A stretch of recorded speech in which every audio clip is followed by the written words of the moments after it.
Trevor Deakin was killed in a single vehicle accident on the 9th of April 2004 when driving home from work.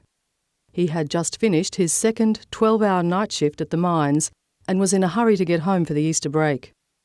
The 46-year-old left behind him a wife and 3 children. This is their story 6 months on. Fatigue. Trevor was doing 14-hour shifts and they want to come home. So they get in the car. He had a 4-hour drive home. Usually was really good. He'd say, ring up and say, I've just had a sleep, I'm running a bit late. Always stopped off at Nebo for a cup of coffee and a drink, something to eat to keep him awake, and he didn't make it. He didn't get that far. I think he just wanted to get home. He loved it when he could come home to pick up the kids. We were actually going away for the weekend, so it was just a holiday. Good Friday, the 9th of April, is a day that'll never be the same for us again. It's 2 days that have basically been ruined, and if he'd just had that little bit of a half an hour kip on the side of the road, it was, well, I wouldn't be sitting here now. Being the spouse, the wife, and the terrible word now that you hear a lot is the widow, which I think should be changed. Someone needs to change that word in the English language. You don't get the time to grieve. I'm still nearly 6 months after the accident, still going through lawyers, all of the paperwork. Even the direct straight after the accident, having to speak with funeral directors, and you've got to do horrible things like pick a coffin out of a book, which you can't. It's horrible. It's just the whole thing, and not being mean about. I'm too young to do it because I own my own gym. I also have another job as well. I'm a sales rep, so for me, I've been able to survive. I'd hate to be in the position being a wife who doesn't work, doesn't have any, sitting at home without any help from the government or anything, and all of a sudden, snap, there's nothing because, as I said, 6 months on, it's still going through the paperwork, nothing's finalised. Luckily for the whole family, there was life insurance. If there hadn't been life insurance, if I hadn't been working, everything would be gone. Especially in the mining areas around Mackay, is just such a go-ahead area at the moment. There's work everywhere, and you can't stop them wanting the extra money. Once again, they look at it, it's for their family, it's for their own livelihoods, they want the money, so they put up their hands for the extra hours, and how you stop it, I don't know.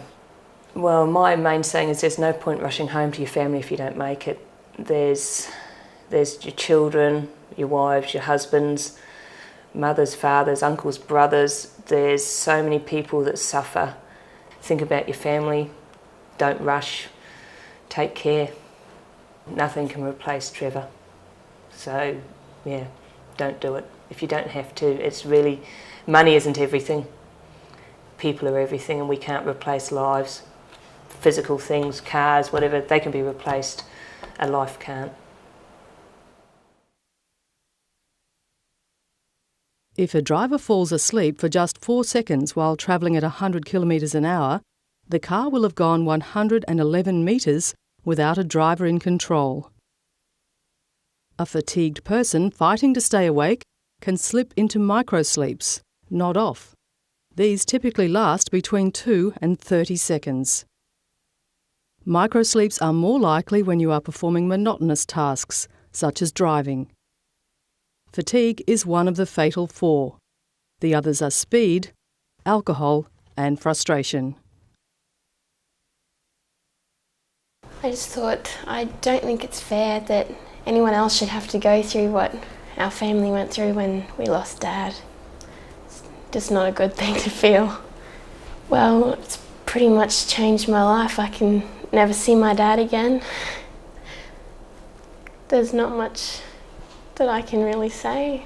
I won't be able to do lots of things that I used to be able to do. You can't be with me if I ever get married or anything like that anymore. He was overtired and he was just desperate to get home. I actually spoke to him the night before and he just said he couldn't wait for the holidays. We were going to go and watch the Cowboys play in Townsville, and he just said, "Oh, I love you, I'll see you tomorrow," and didn't.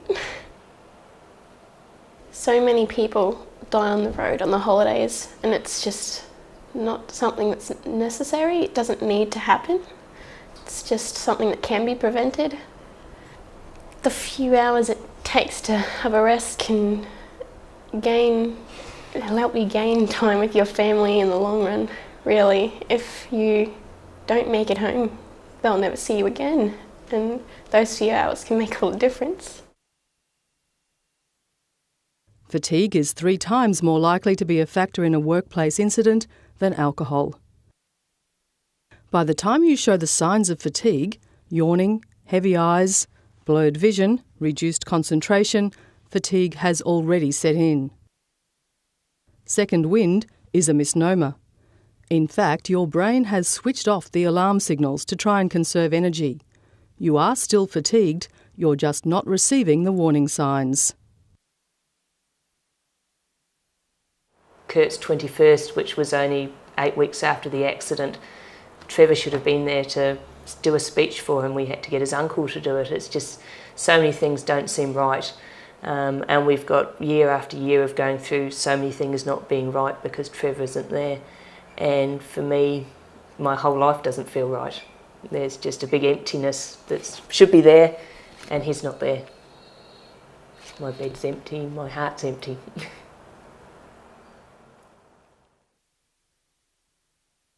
Fatigue danger periods, between 2 to 4 p.m, siesta time, you are twice as likely to have a fatigue-related accident.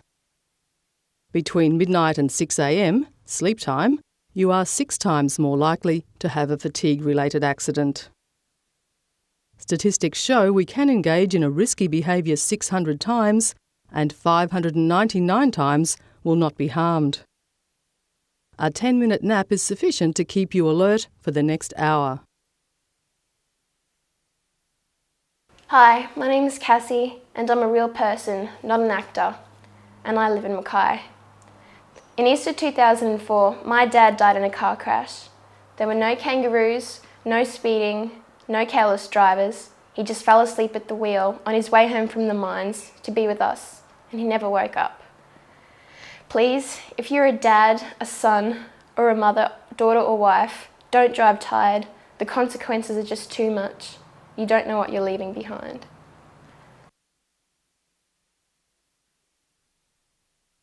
Ergon Energy would like to thank Dawn and Cassie Deakin for assisting in the production of this video. Dawn and Cassie are speaking out in a bid to raise awareness of fatigue-related road accidents. This video is for education purposes only and is not for sale. Ergon Energy permits other organisations to use this video, provided that use is not for commercial gain.